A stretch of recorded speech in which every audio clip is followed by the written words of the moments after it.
نحمده ونصلي على رسوله الكريم اما بعد فاعوذ باللہ من الشیطان الرجیم بسم اللہ الرحمن الرحیم۔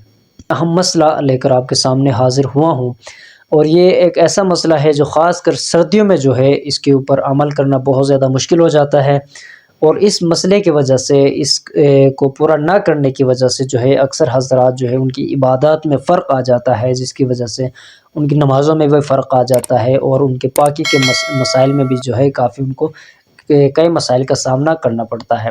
مسئلہ کون سا ہے؟ وضو کے اندر چونکہ جو ہے 4 فرض ہوتے ہیں، یہ مسئلہ انتہائی زیادہ اہم مسئلہ ہے، اگرچہ آپ کو معلوم ہے لیکن آپ سن لیجئے، چاہے مرد ہے، چاہے خواتین ہے، چاہے بچے ہیں، بوڑھے ہیں، تمام حضرات جو ہے یہ ضروری یہ مسئلہ سنیں، دیکھیں، انشاءاللہ تعالیٰ آپ کو معلوم ہو جائے گا۔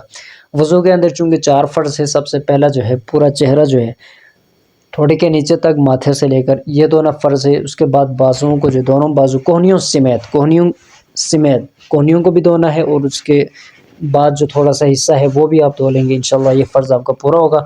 چوتھائی سر کا مسح پھر آپ کریں گے، چوتھائی سر کا مسح آپ کریں گے، یہ تیسرا فرض ہے۔ چوتھا فرض مسئلہ جو ہے وہ اس فرض کے اندر ہے۔ چوتھا فرض جو ہے یہ پاؤں کو دھونا ہے ٹخنوں کے ساتھ۔ اب اس میں دونوں ٹخنے جو ہے وہ شامل ہے۔ سردیوں میں ہوتا کیا ہے، سردیوں میں چونکہ جلد جو ہے یہ سخت ہو جاتی ہے، جس کی وجہ سے اگر ہم پاؤں کو پانی کو ویسے اوپر سے ہم ڈال دیں گے اس میں، تو یہاں اوپر کا حصہ گیلا ہوتا وہ ہمیں نظر آئے گا، لیکن ایڑیوں کے پیچھے جو ہے نیچے، یہ جو ٹخنوں کے نیچے جو حصہ ہے، یہ کبھی بھی اس میں پانی نہیں لگتا۔ جب تک آپ اس کو ہاتھ لگا کر رگڑ کر نہیں دھوئیں گے، یہاں پانی نہیں پہنچے گا۔ تو اکثر حضرات کیا کرتے ہیں، اوپر سے پاؤں کو ایسے دھو لیتے ہیں، انگلیوں کے اندر بھی اچھی طرح دھو لیتے ہیں، لیکن یہاں پر ہاتھ نہیں لگاتے۔ جو ٹخنوں کے نیچے جو حصہ ہے، جو یہاں پر یہ کھڈا سے جو آپ کو نظر آ رہا ہوگا پاؤں کے جو ٹخنوں کے پیچھے، یہاں آپ جب تک ہاتھ نہیں لگائیں گے، خاص کر سردیوں میں، تو یہاں پر یہ گیلا نہیں ہوگا، یہ خشک رہے گا۔ جب یہ خشک رہے گا تو آپ یقین مانیں آپ کا فرض پورا نہیں ہوا، آپ کا وضو نہیں ہوا۔ اس وضو سے آپ نماز پڑھیں گے، آپ کی نماز نہیں ہوگی۔ اس وضو سے آپ کہیں کہ میں پاک ہو گیا ہوں، میں نے طہارت حاصل کی ہے، میں باوضو ہوں، تو آپ باوضو نہیں ہیں۔ لہٰذا آپ کوشش کریں، جتنے بھی مرد حضرات ہیں، خواتین ہیں، کوشش کریں اچھی طرح ہاتھ لگا کر ان ٹخنوں کو پاؤں کے ساتھ آپ ملا کر دھوئیں گے، پیچھے سے بھی، نیچے سے، ہر طرف سے ہاتھ لگا کر دھوئیں گے، انشاءاللہ تعالیٰ آپ کا وضو جو ہے وہ درست ہوگا، آپ کی نمازیں درست ہوں گی، آپ کا مسئلہ جو ہے وہ حل ہو جائے گا اس طریقے سے۔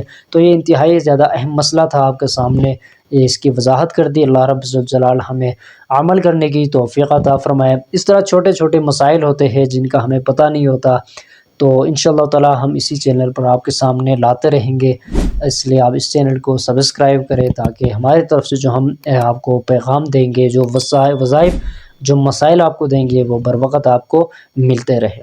وما علینا الا البلاغ المبین۔